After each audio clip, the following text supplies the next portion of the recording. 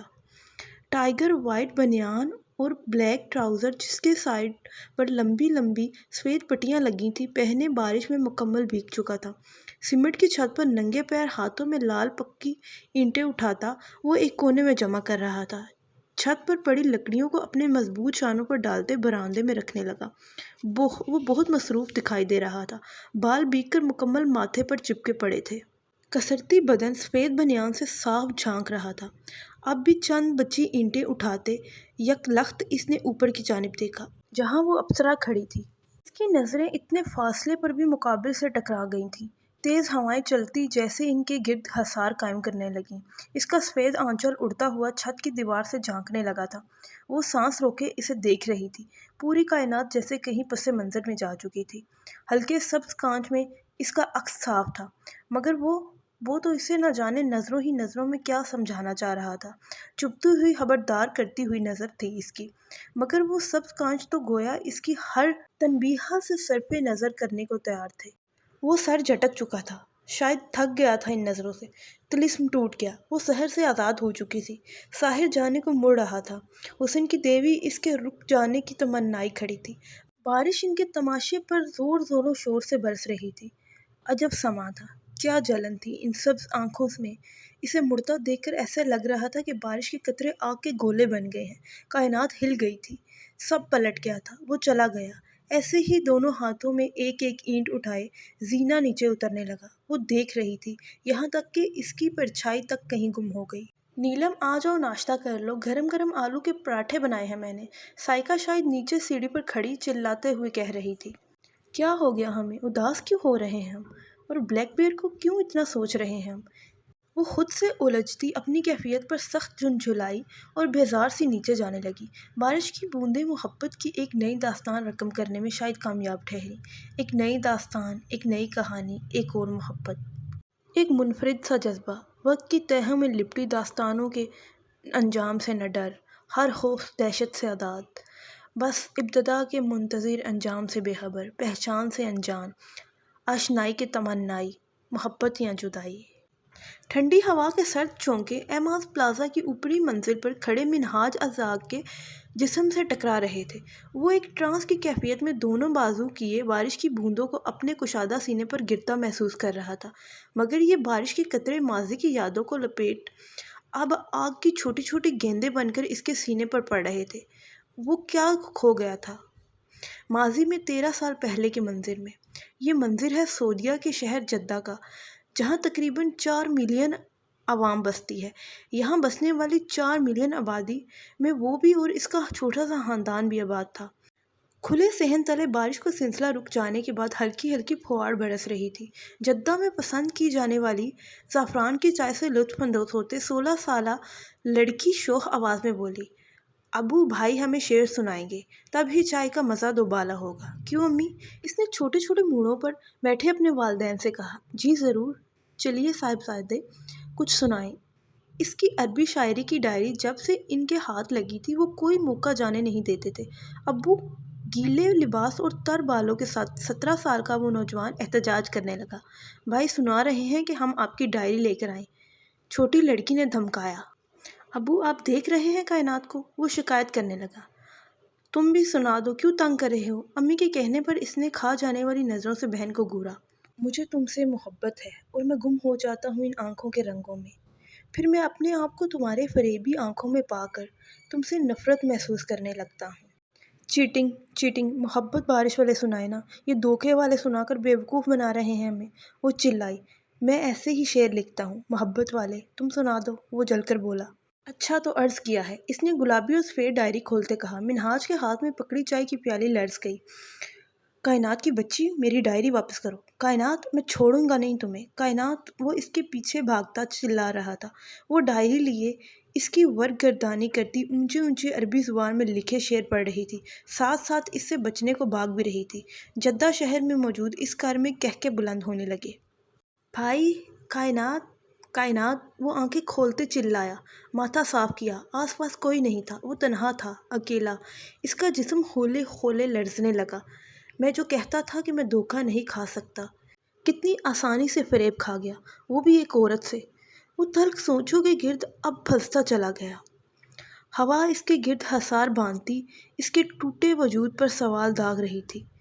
وہ مجھ سے پوچھ رہا تھا، بتاؤ کیسا لگا؟ تم اگلے زخم چھوڑو، یہ بتاؤ گھاؤ کیسا لگا؟ عجب سوال کیا آندھیوں نے پتوں سے، شجر سے ٹوٹ کر، بتاؤ کیسا لگا؟